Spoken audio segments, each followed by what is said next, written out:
నారా చంద్రబాబు నాయుడు.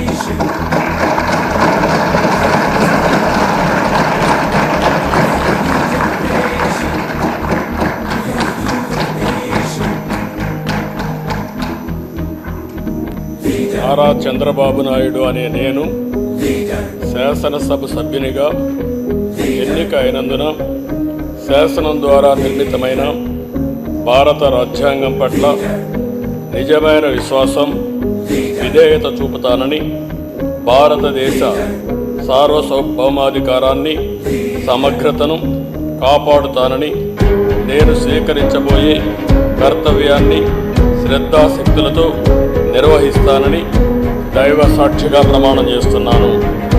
ఆంధ్రప్రదేశ్ శాసనసభ సభ్యుడైన నారా చంద్రబాబు నాయుడు అనే నేను సభ నియమాలకు కట్టుబడి ఉంటానని, వాటిని అనుసరిస్తానని, సభా మర్యాదలను పాటిస్తానని, సాంప్రదాయాలను గౌరవిస్తానని దైవ సాక్షిగా ప్రమాణం చేస్తున్నాను.